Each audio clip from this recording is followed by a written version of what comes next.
Hey movie lovers, I'm Nashe DeSanders of Borrowing Tape, and I am here with Eric Werthman, the director of The Drummer, a social issue drama that brings to light the struggles of American veterans with PTSD trying to be discharged from service. Eric, thank you for taking the time to chat. My pleasure. So, to start us off, could you tell us a bit about your personal connection to the film's subject matter? Well, before I was a film director, I was a psychotherapist for about 25 or 30 years. Mm. Um, and I made one film about 10 years ago. And then, just as I was winding down my practice, the war in Iraq broke out. I agreed with a group out in Los Angeles to see veterans for free for psychotherapy. Uh, and that led to a phone call from an old friend of mine from the 1960s, a lawyer named Todd Ensign, who the film is dedicated to at the end, who had what was called an anti-war coffee shop. He was a lawyer. He had defended soldiers from the Vietnam period all the way through here to Iraq. And he also was running an experimental anti-war coffee shop up in Watertown, New York. In the 60s, the anti-war coffee shops were set up on base towns and were very successful in organizing soldiers who were in the military but were against the war. Now, I have to admit that this time around it didn't work out that way, probably because in the 60s there was a draft. And here in the Iraq War, it was all volunteer. So Todd was trying to start a soldiers movement that was anti-war, and he had a few soldiers on the base town, on the base that he was near. Watertown was near Fort Drum, which was a big jumping off spot for soldiers going to Iraq. There were a few experiments in anti-war coffee shops around the country. One was in Texas, one was in Tacoma and Washington, one was in Colorado Springs. And I thought at first that this wasn't really going to go. But Todd came up with the idea of having conferences on base towns. And first just conferences of veterans and clinicians. And then after we had a pilot project in New York, I said, look, we should be doing this on base towns. That's where the soldiers are. So we did 4 or 5 very successful conferences. Alas, Todd then got cancer and he passed away a couple of years ago, and he had all the leads, and I couldn't do this by myself. But I had begun to think of an idea for a film based on our experience. And I created a character, Walker, who was a lawyer defending current soldiers, but who also had been an Iraq veteran. And that's how the film grew. I had a co-writer, Jessica Gulke. We had done a film together about 10 years ago. We wrote it, and then we got a casting agent and began to move out. And then I met Danny Glover, and that's how he got involved in it. Amazing. That is so interesting. So Yeah. then, can you explain the film's title, The Drummer, to those who haven't yet seen the film? The Drummer is the name of the anti-war coffee shop. It's based on the old song, The Little Drummer Boy. And that's why we call the original coffee shop actually was called The Drummer. And so I kept that title for people who know that little lyric or that little song, The Little Drummer Boy is marching off to war. Oh, wow. And that's why the name of the coffee shop, the anti-war coffee shop, the real one was called The Drummer, and the one we recreated for the film is called The Drummer. Wow, that's amazing. So then, what was it like working with cinematographer Marcin Caprone? It was terrific. I should say that my producer is the head of the New School Media Department. He's from Belgrade. He's a film director himself. He's done 7 or 8 great films, very low budget. Nobody makes low budget films like he does. His name is Vlad Nikolic.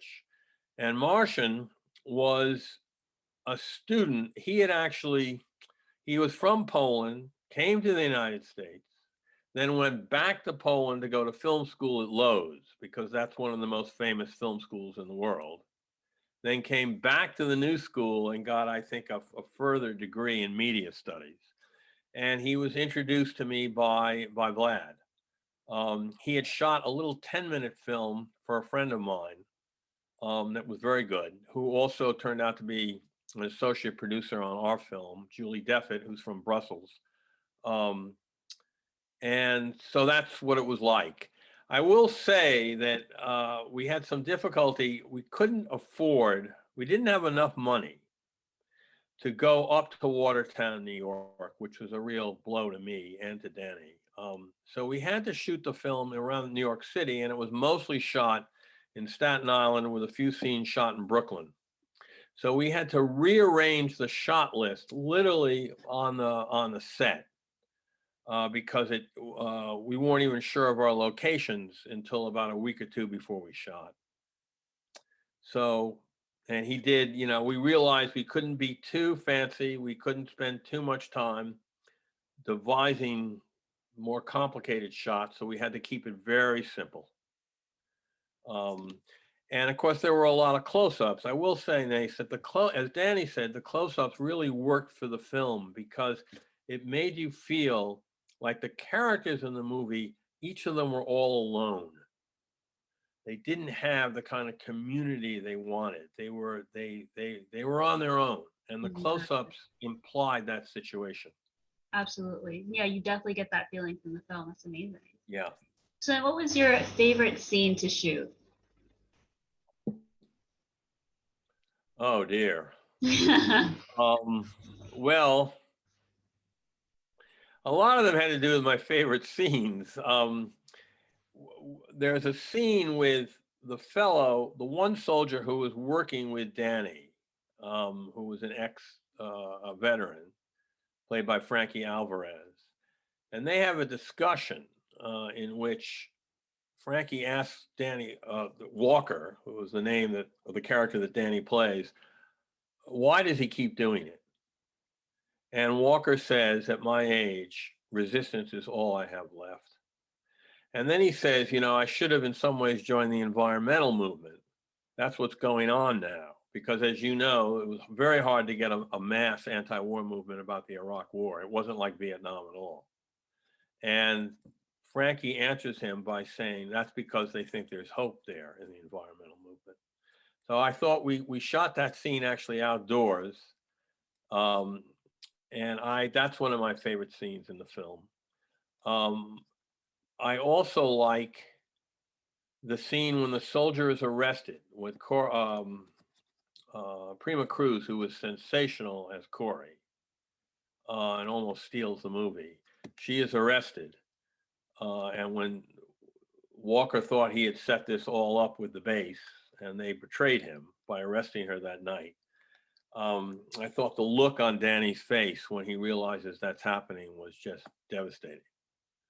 I also like the very last scene we shot was a couple of days after we were technically supposed to end, because we had to raise some more money because we ran out of money, was a scene in the bar between the soldier who can't decide whether he should get out or stay and his friend and his wife. They're shooting pool.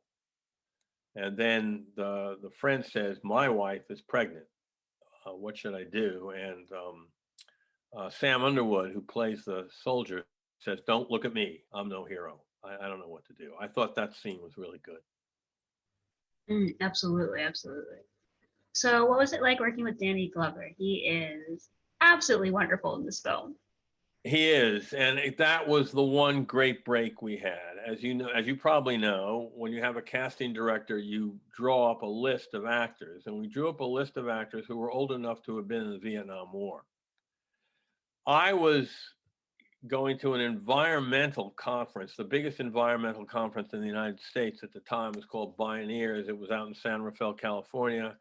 My wife happened to be on the board of it and so forth. And Danny spoke at that conference on social justice and the environment. And so it was semi set up for me to meet him at the lunch. It wasn't formally set up. I had to make my way to talk to him, but I did. And he was really interested in it. It took a couple of months for him to actually read it. And that was due to someone in his office. Danny's very loyal to people he went to high school with in college. And a lot of the people who work in his office, he went to high school with. And the daughter of one of the persons who run the office, who had a degree in film production, I think, she read it and said, "This is just right for him." And I said, "Can you call Danny and tell him read it?" And so Yeah. she called. He was making a movie in New Orleans. Mm. She told him, "You should read this." And he called me back in 24 hours. It then took 2 more years, by the way, to get the screenplay set. Mm. But that's how it happened. And yeah, he was terrific to work with. He prepared, he thought about it, he made choices on how he was going to speak, the lines, and he is a terrific guy, and he is the real thing in this sense that he really is a social activist. Um, Amazing. and so he's out there doing a lot of that kind of work as well as acting. That is so great. I love that. So, which films or directors have influenced you as a filmmaker, but also the film The Drummer? All right, this is a good question in the sense that I came up, I'm 80 years old, and I was in high school in the late 1950s. Now, my parents took me to see movies. When I was young, they took me to the Museum of Modern Art to see Charlie Chaplin and Buster Keaton. And my father encouraged me to go see foreign films and art films when I was in high school. Um, but in the late 50s, 58, 59, it never occurred to me, quite frankly, that I could be a film director. I mean, growing up in New York, it was Hollywood movies, American movies, and it's just like that just seemed an unreal world to me. I had no idea how you could break into that, how you could get into that. There had been a famous independent film, John Cassavetes' Shadows, which I had seen, which grew out of his acting school. And even then, I wasn't sure how you go about this.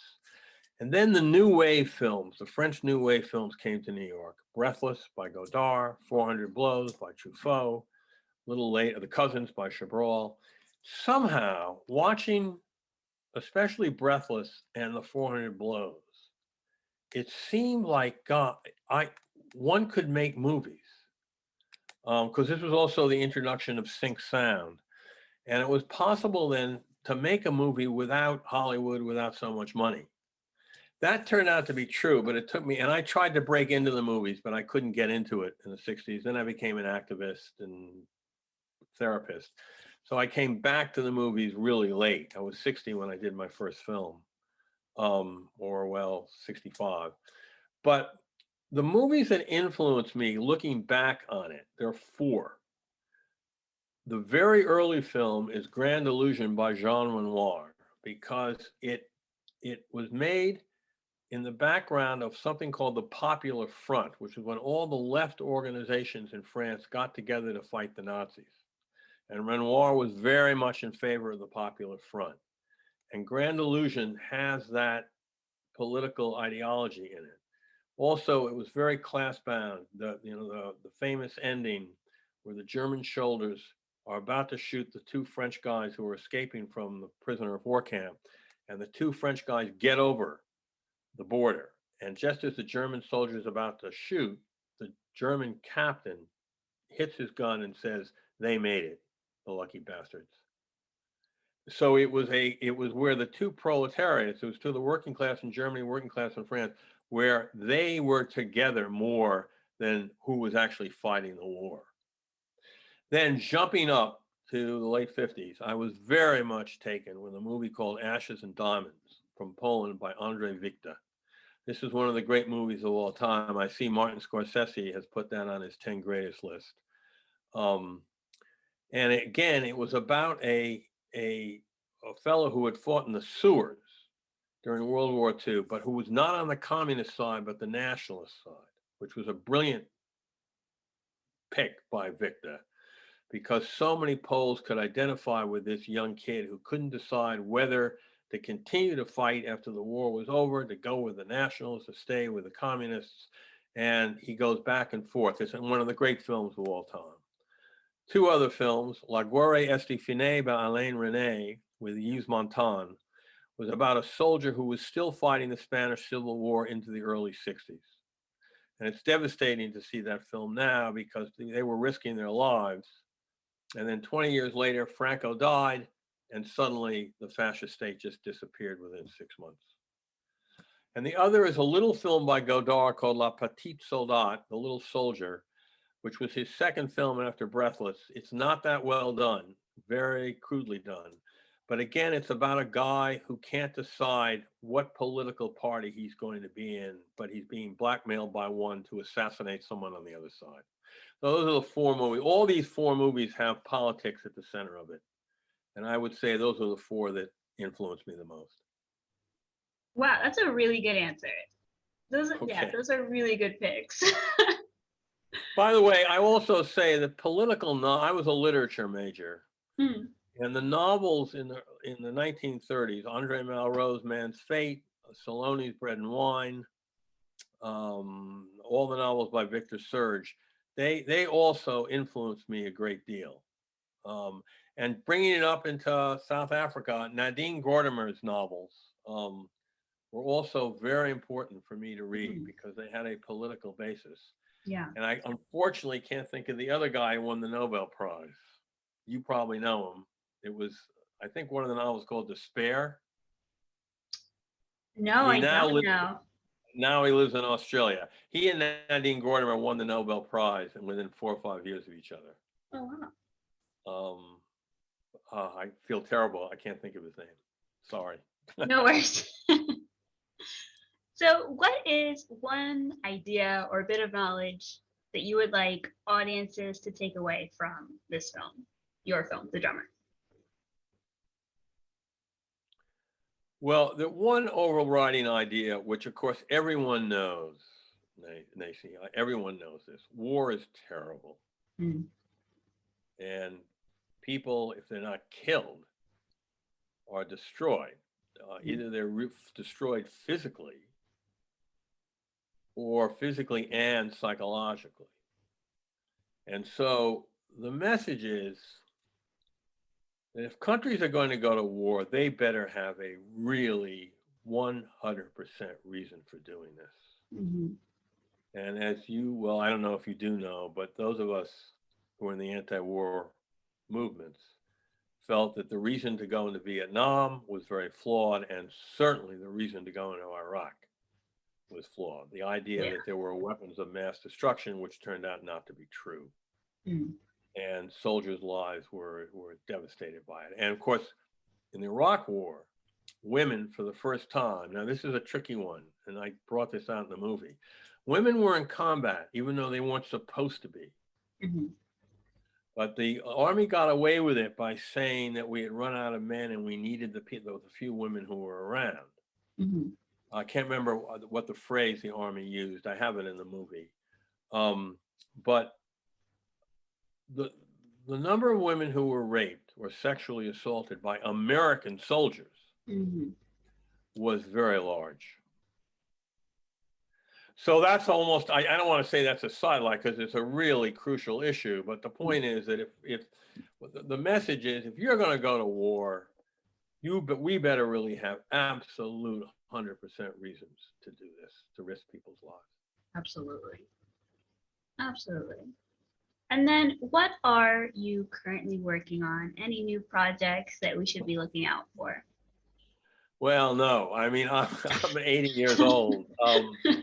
I have an idea. I made some notes, but to be honest, Nacy, we went into this movie underfunded. Now, this is true about every independent film. My first film, everything broke right, going under, and I was able to do it for a very small amount of money.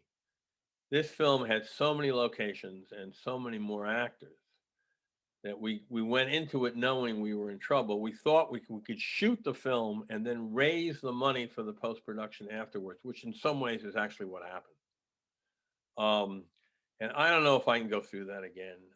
I would really have to have enough money to make the kind of independent film I'd like to make without all this tension around whether there is enough money or not to be Totally. able to do it. Totally. So we'll see. I'll call you if it's coming out, if I'm going to do something. Please do.